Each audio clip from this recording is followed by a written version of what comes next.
Ang kwentong ito ay hango sa totoong buhay. Mula ito sa isa nating kabayan na itago na lang natin sa pangalang Mang Perto. Taong 1980, Tipo-Tipo, Basilan. Perto, bilib ako sa'yo eh. Kahit 10 galon ng tuba ang inumin mo, hindi ka nalalasing. Ano bang sekreto mo sa buhay? Kung may paligsahan sa inuman dito, ikaw ang mananalo. Wika ni Mang Rico, may-ari ng tubaan. Hindi naman po sa ganon. Siguro kaya lang ng katawan ko ang ganitong klase ng inumin. Hindi naman to kasing tapang ng mamahaling alak na nabibili sa malalaking tindahan. Kung sa bagay, nga pala napansin ko may taong pabalik-balik sa tahanan mo. Dito pa nga sila nagpapahinga minsan eh. 2 lalaki. Hindi nalalayo ang edad sa'yo. Maniningil ba'y ng upa? Napatungga ng lambanog si Mang Perto. Meron siyang ideya kung sino ang tinutukoy ng matanda. Hindi to maniningil ng sinasakang lupa. Sila ang mga taong nautusang tumugi sa kanya. Mga dating katrabaho ko siguro. May nakausap ako nung nakaraan eh. Bibisita sila kapag nagkaoras. Wika ni Mang Perto. Dali-daling inubos ang inumin at saka umalis. Hindi na nais pang pabain ang usapan tungkol dito. Hindi pa nakarating ng tahanan kaagad lumis ng daanan. Nakabang ang hindi inaasahang mga bisita sa bakuran. May dalang patalim at baril na nakasugbit sa pantalon. Mga dating nakaengkwentro. Mga utosan ng hindi ordinaryong tao. Mailap din ang lecheng yun ah. Alam niya siguro na dadating tayo kaya hindi umuwi. Wala ka bang ibang paraan para mapadali ang paghuli natin kay Perto? Naiinip na ako eh. Wika ni Mang Karyas. Kung meron man ginawa ko na. Alam mo may tangan kaya wag ka na magreklamo kung mahirap hanapin. Magtiyaga na lang tayo. Ito ang inutos sa atin ni Pakito, kaya wala tayo sa posisyon para magreklamo. Wika ni Mang Hildo. Talasan na lang natin ang paningin dahil baka nasa sulok lang ang pesteng yon. Ang hilig pa namang magtago. Wika ni Mang Karyas. Kinarga ng bala ang hawak na baril. Ang isa naman ay humugot ng itak. Pinanood lang ni Mang Perto ang dalawa. Hinayaang maghintay hanggang sa mapagod. Hinatid ito ng tanaw habang papalayo. Dito lang siya lumabas. Dali-daling pumasok ng tahanan. Hindi nag-abala na magsinde ng gasera. Ayaw niyang makaagaw ng atensyon. Dahil kabisado ang ugali ng mga yon. Palilipasin lang ang ilang sandali. Babalik para tignan kung may tao na sa bahay. Sa tahimik na paraan, kinarga ng dasal ang galon ng lambanog, ang sekretong panlaban sa masamang banta, at tanging kasangga sa anumang laban kontra aswang. Pagkatapos, sinalinan ang maliit na bote na palaging daladala saan man magpunta. Lalabas na sana, nang biglang may kumatok. Huwag ka nang magtago riyan.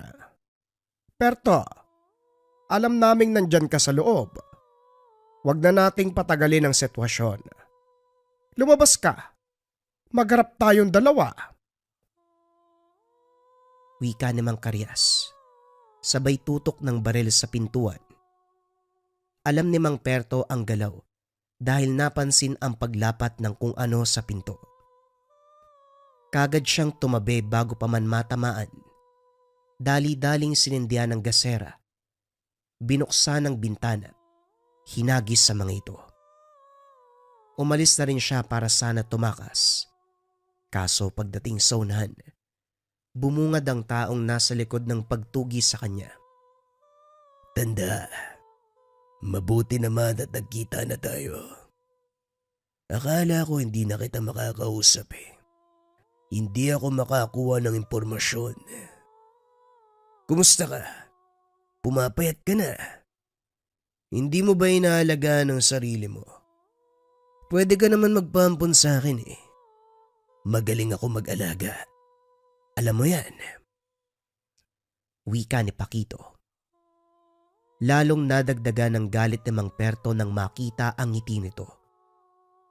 Kung siya ang tipo ng tao na padalos-dalos, kanina pa ito napagbuhatan ng kamay. Kung ako sa'yo, puntahan mo na ang 2 tauhan mo. Sakto. Parang wala kang pangkain ah. Pwede mo silang ulamin. Aksidente kong natabig ang gasera. Kaya ayun, nasunog sila. Napangiti si Mang Perto. Kitang-kita ang pagkainis sa kausap. Ang hilig mo talagang magsunog ng tao. Parang pinagli ka sa apoy ng nanay mo. Sumenyas ito sa mga kasama na puntahan si Mang Karyas at Mang Hildo. Nang silang dalawa ang naiwan, naganda si Mang Perto sa posibleng pagsugod. Hindi nagtagal ay umatake ito. Mabilis ang kilos na paglingon ay nasa likuran na. Sakal-sakal pero madali ding nakaiwas. Kahit aktibo ang tanga ng mutya ni Mang Perto, hindi makikitaan ng takot ang binatang aswang. Hindi tumigil sa pagpapaula ng kalmot. Kumakagat kapag may pagkakataon.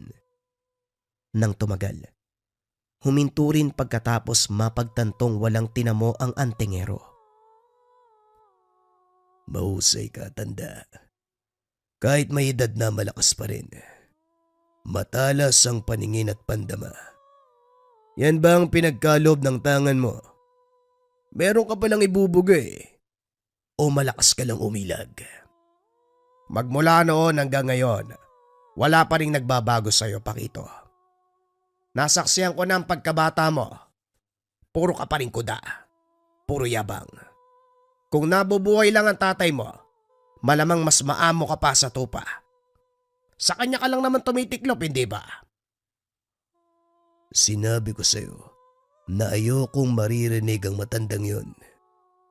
Inutil siya. Walang ibang gusto kung hindi maging sunod-sunuran sa lahat.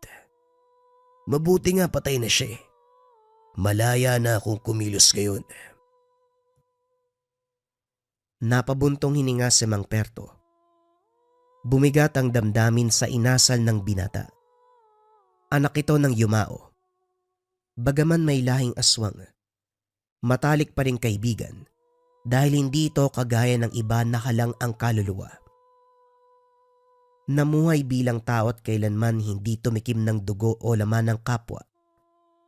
Kaso nga lang kabaliktaran ng anak. Ito pa mismo ang pumaslang sa ina dahil hindi napagbigyan ng nais. At ngayon, naging pinuno ng isang samahan na ang layon ay mangbiktima ng mangbiktima. Ang mabuti pa umalis ka na, Paquito. Huwag mong sagarin ang pasensya ko. Dahil kapag nagkataon, magkakasala ako sa tatay mo. Ang tapang mo naman, kaibigan. Tanda kaya siguro paborito ka niya sa lahat ng kakilala. Hindi ko lang maintindihan kung bakit naging magkaibigan ng aswang at antingero. Pwede pala yun. O baka naman nilapatan mo ng dasal ang matanda kaya naging malapit kayo. Isipin mo na ang gusto mong isipin. Pero wala akong pakialam. Wika ni Mang Perto.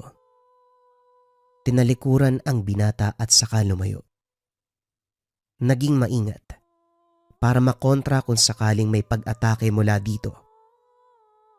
Sa kabutiang palad ay hindi siya sinundan. Lumihis ng daan. Inantay na makalis ang grupo ni Paquito bago bumalik ng bahay. Napahugot ng hininga pagkatapos makitang wasak ang iilang bahagi, lalong-lalo na ang kusina. Gayunpaman, nagpapasalamat pa rin dahil hindi natunton ang kwarto na pinaglalagyan ng mahalagang kagamitan. Habang nagayos, Biglang tumimbre ang tangan. Dali-daling hinugot ang patalim at tinignan ng labas. Kahit madilim ang paligid, naaninag ni Mang Perto ang nilalang na gumagapang palapit. Meron pang isa sa kabilang direksyon. Pasimpleng dinampot ang bote ng tuba. Tinungga. Naganda ng banta ng kalaban. Makaraan lamang ang segundo. Sabay na umatake. Diretso kaagad sa pagsugod. Sa kabila nito, nasabayan ni Mang Perto ang galaw. Binalian ng makatsyempo. Binagsak ang isa. Ginilitan sa leeg at tinarak sa dibdib ang patalim. Ang isa ay patuloy pa rin sa pag-atake, pero pareho ang kapalarang tinamo. Nang mahawakan sa ulo, binalian ng leeg. Sinaksak ng sinaksak hanggang sa umandusay. Kilala niya ang mga ito. Walang iba kung hindi ang tauhan ni Pakito. Pinagkasya sa malaking balde ang katawan ng mga aswang. Pagkatapos ay pinadala sa balwarte ni Pakito. Nakita niya ang reaksyon mula sa kalayuan. Hindi na rin siya nagtagal sa lugar. Kinabukasan inatupag ang pag-aayos ng tahanan. Siya lang din ang nagkakarpentero dahil walang pambayad kung iba ang magtatrabaho. Sa kalagitnaan, dumating si Mang Rico. Bitbit ang 2 galon ng lambanog. Galing sa Nyogan, papunta pa lang sa tindahan. Habang nag-uusap, may napansin sa mga galon. Selyado pero umaalingasaw ang matinding samyo na siya lang ang nakakamoy. Oh, kanina ka pa nakatingin. Gusto mo bang tumagay muna? Hindi pa templado, pero masarap din naman ang mula sa puno. Gusto mo ba? Alok ni Mang Rico. Hindi na po. Pero pwede bang matignan? Meron lang sana akong gustong linawin. May pagtataka man ng matanda. Pumayag pa rin ito. Binuksan ng galon at sininghot ang loob. Nagsalin sa bao. Binuhos sa halaman. Hindi makapaniwala nang masunog ang mga dahon. Ano yon? Sandali. Wala akong nilagay dyan. Hindi ako manlalason o anuman. Alam mo yun, Perto. Isa lang ang ibig sabihin nito. May naglagay ng kung ano sa lambanog. Doon sa Nyogan, may nakita ka bang kay nahinalang tao? Pagdating ko doon kanina, may nakita akong 2 lalaki. Yung palaging pumaparito para hanapin ka. Nakasalubong ko sila sa daan eh. May mga paso pa nga sa katawan. Sa palagay mo sila kaya yon? Kilala mo naman, hindi ba? Hindi sinagot ni Mang Perto ang matanda. Dali-daling sinugbit ang itak. Binitbit ang bote ng tuba. Naglakad patungo sa Nyogan.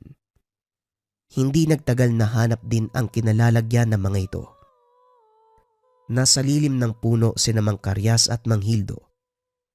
Nagkatuwaan habang abala sa pagkain ng buko.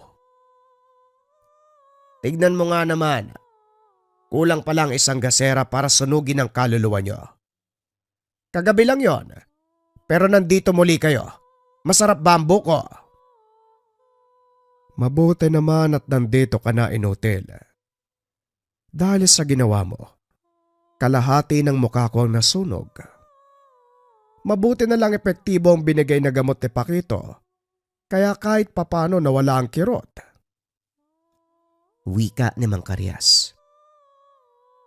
Buti nga nagkita tayo sa umaga. Ang hirap mong hagilapin sa gabi. Lalo tuloy nadagdagan ng galit ko. Nasunog ang braso ko dahil sa'yo. Pare, lapain na ba natin ang lecheng yan? Kung pwede lang sana. Kaso ang gusto ni Pakito, siya mismo ang gigilit sa leeg niyan. Bugbugin na lang natin. Naganda ang dalawa.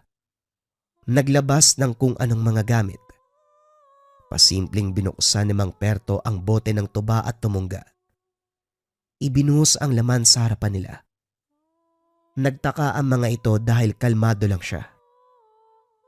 Sunod-sunod na putok ng baril ang pinakawala ni Mang Karyas.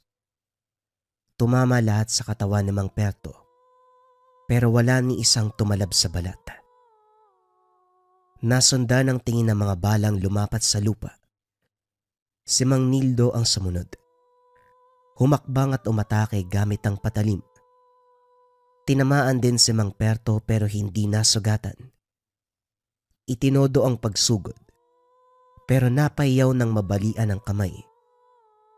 Pinuruhan din ang binti, dahilan para mapalood na lamang. Kayo naglagay ng lason sa lambanog ni Mang Rico, hindi ba? Ano ba ang mapapala nyo sa pangingialam ng kabuhayan ng iba? Tanong ni Mang Perto. Sa pagkakataong ito, maging si Mang Karyas ay bagsak na rin pagkatapos masaksak. Napansin namin na madalas kang umiinom sa tubaan niya. Mahirap ka kasi nga gilapin, kaya naisip na lagyan ng kaunting lason. Kaunti lang naman, hindi mo'y kamamatay. Matapos magsalita ni Mang Hildo, nangisay ito ng biglang saksakin sa leg. Pinunod ito hanggang sa mawala ng hininga. Takot naman ang makikita sa mukha ni Mang Karyas. Bago pa balingan, kagad nagmakaawa. Perto, kawaan mo ko. Sumusunod lang ako sa utos ni Paquito. Alam mo yan. Hawak niya ako sa leeg, kaya walang magawa kung hindi sundin ang nais niya. Hindi ko gusto ang trabahong ito, Perto. Bigyan mo ko ng kaunting awa. Hinawakan ni Mang Perto sa leeg ang matanda. Hindi nagsalita. Diretsyong ginilitan ng leeg. Nagtabi ang dalawang bangkay na tinabunan lamang ng mga dahon. Tinawagan ng baluarte ni Paquito para ibalita ang nangyari. Pumunta sila sa lugar. Sila ang naglinis ng kalat. Nakahinga si Mang Perto dahil sa wakas nabawasan ang tinuturing niyang sagabal. Gayunpaman, hindi dito nagtatapos dahil hanggat nabubuhay si Paquito, patuloy ang kalbaryo. Nagsimula ang lahat ng harangin niya ang unang operasyon ng mga ito. Pandudukot ng mga bata para kunan ng lamang loob. Ibinibigay sa mga kalahing aswang. Magmula noon ay tinugis niya ang grupo. Lumipas sa mga araw.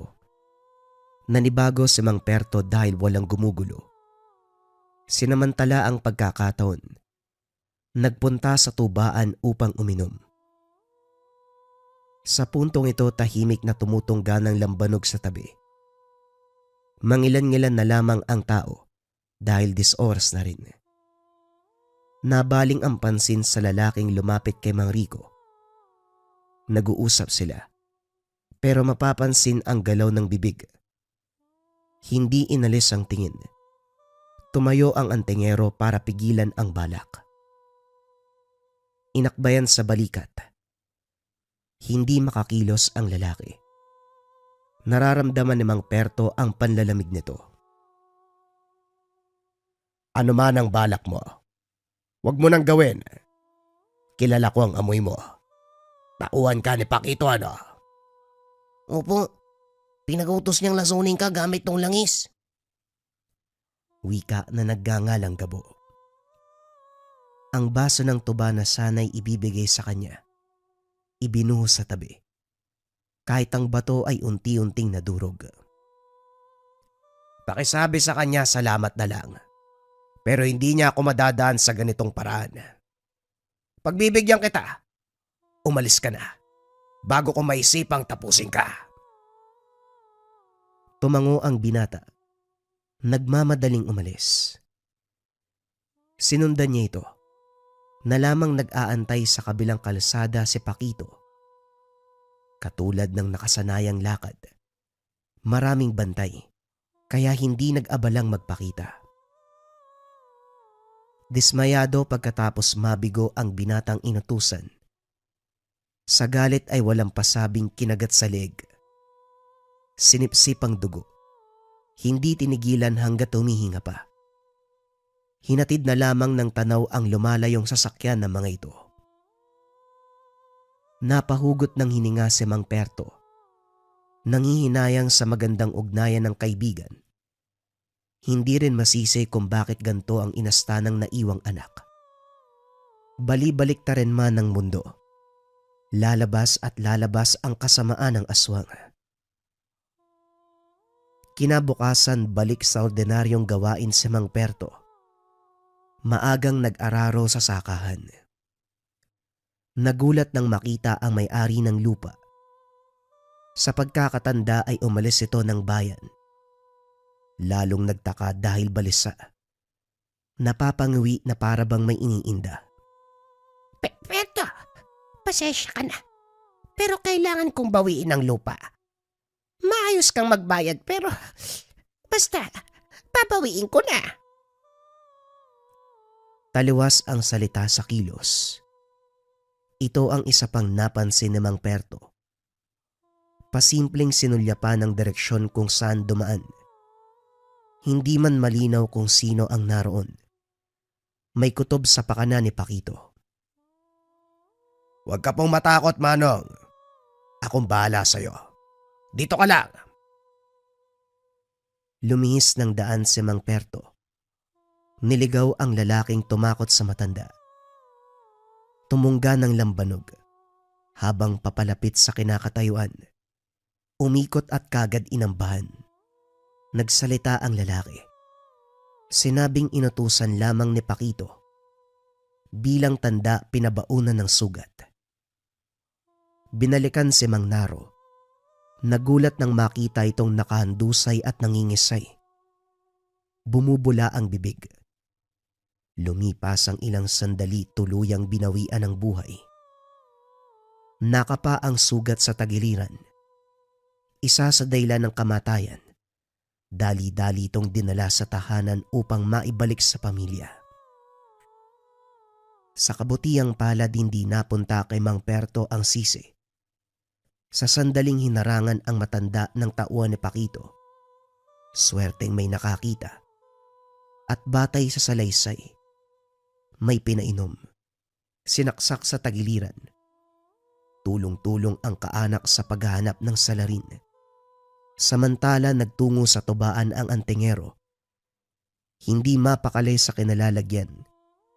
Hindi matigil sa pag-iisip kung saan banda nasagad ang galit ni Pakito para idamay ang ibang tao. Sa pagkakatanda niya, aksidente lamang ang pagtukla sa operasyon ng mga ito. Bilang saklolo na rin sa mga batang biktima, hinarangan at pinigilan. Hindi inasahan, naabot sa puntong magugulo ang buhay at may madadamay. Perto, ang lalim ng iniisip mo. Kasing lalim ng gabi.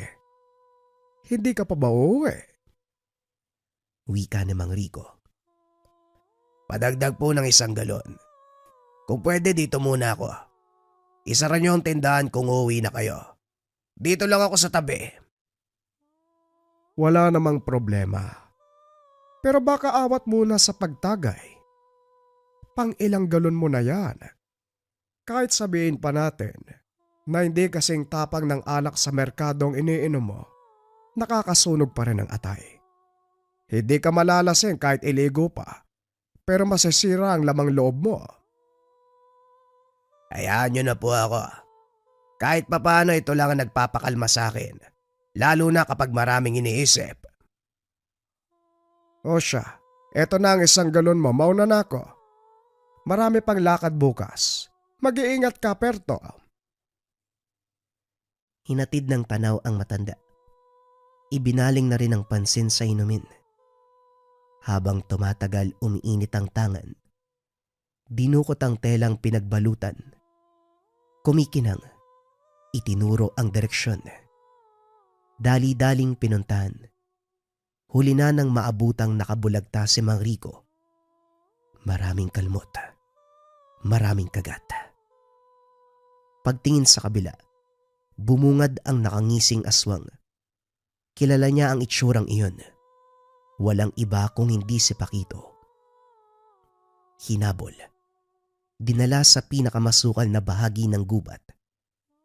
Nagtaka si Mang Perto dahil nasa unahan niya lang ito. Pero kahit anong bilis ng takbo ay hindi maabutan. Kung minsan ay parang namamalikmata dahil parang nagiging dalawa sa paningin.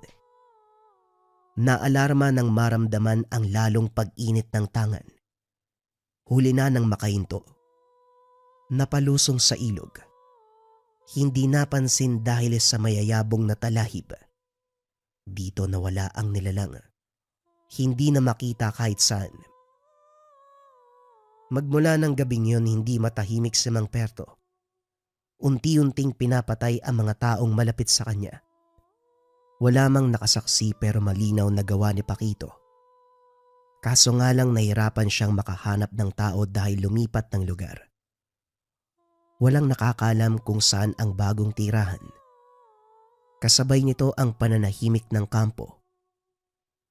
Lumipas sa mga araw hindi ng gulo. Umabot ng linggo hanggang sa naging buwan. Unti-unting naging kampante sa pag-aakalang natapos na ang problema. Isang araw.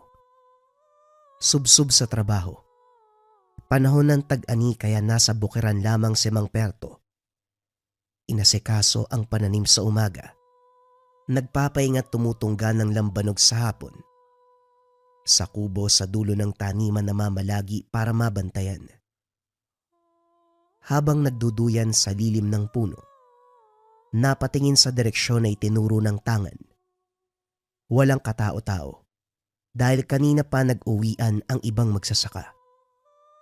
Ang naroon lang ay ang mga nakapastol na kalabaw, baka at mga kambing.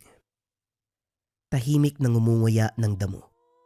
Kaso nga lang may napapansing kakaiba. Napatitig sa hanay na mga kambing.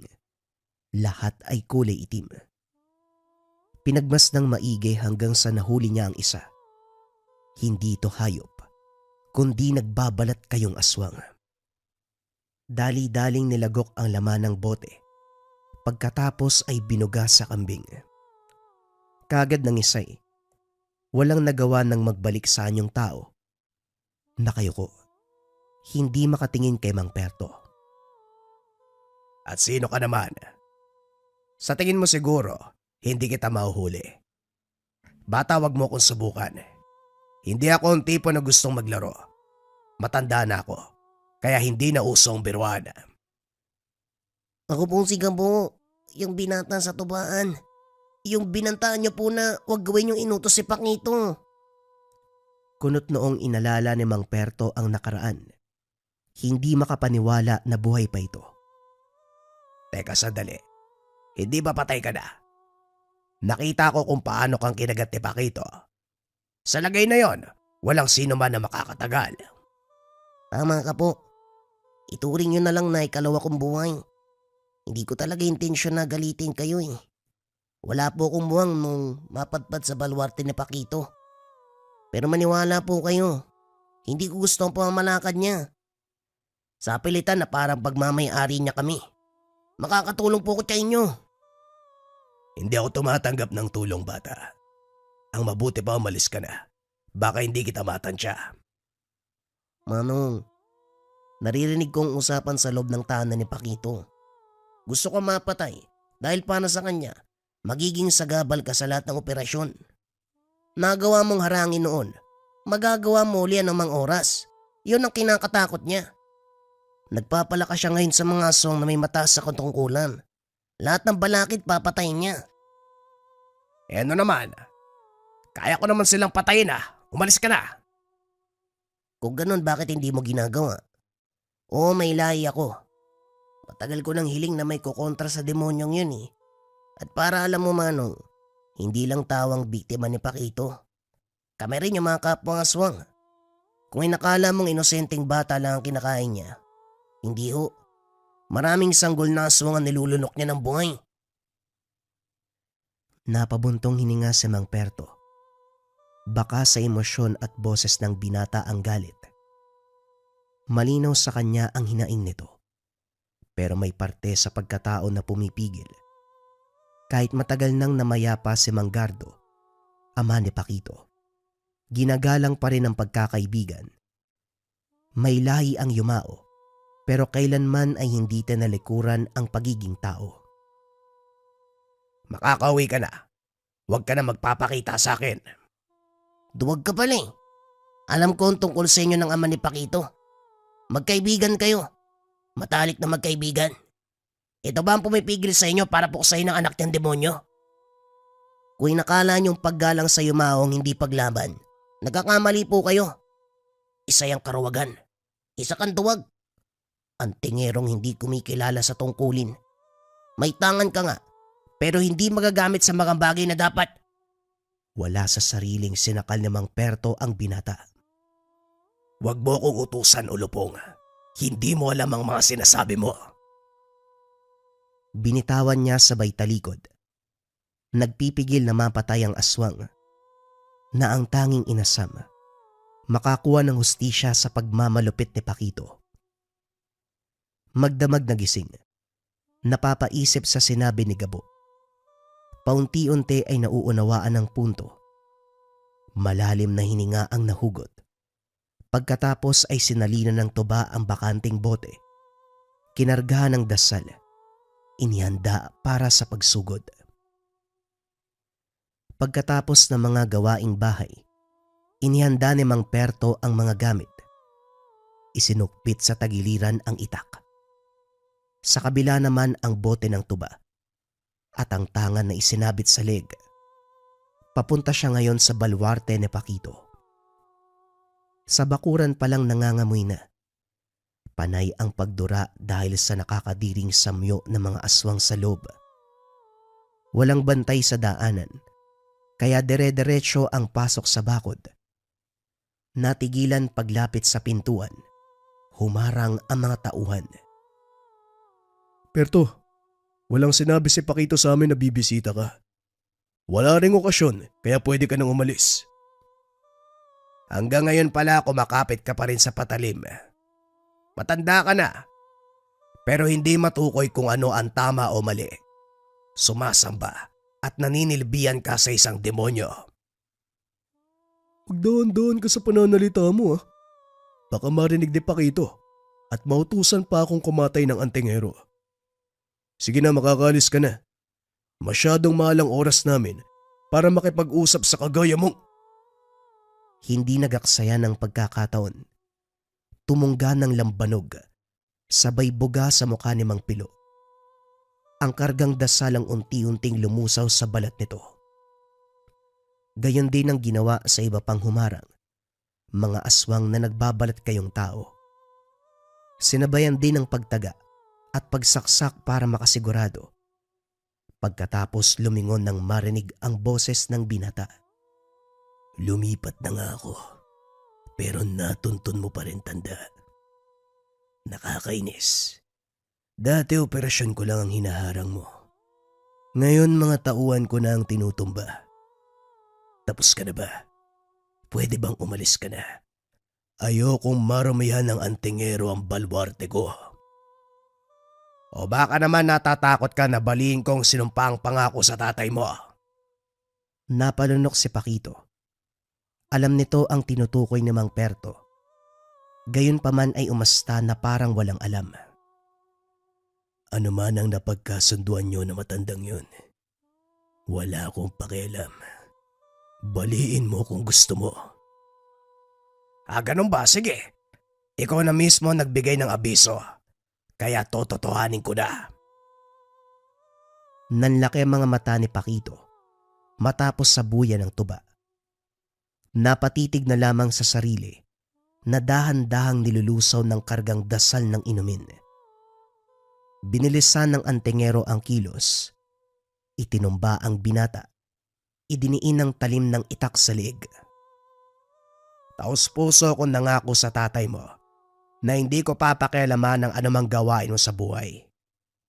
Ang akala niya kasi, napalaki ka niya nang hindi rin kumakain ng laman ng tao. Pero mas pinili mong sumamba sa demonyo. Kung sakaling magkita kayo ng tatay mo, ikumusta mo ko. Hindi nakasigaw ang binata matapos diretsyong pugutan ng ulo. Nangisayang katawan, tumalsik ang dugo. Sinambit ang ngalan ng kaibigan, humingi ng patawad sa pagbali ng pangako. Isumpa mo na lang ako sa susunod nating buhay, pero hindi ko na masikmura ang ginagawa ng anak mo. Nilinis ang kalat. Itinambak sa hukay ng basura ang katawan. Binuhusan ng tuba at saka sinindihan. Matapos maging abo ay nilisan ng lugar. Sa pagkakataong ito, tuluyang naging payapa ang buhay ni Mang Perto. Balik sa normal. Sa umaga ang mga pananim ang inaatupag. Sa hapon ay nagpapahinga. Sa gabi ay kinakarga ng dasal. Ang tutunggaing tuba. Nalalapatan ng bisa ng tangan. Ang mutya ng apoy.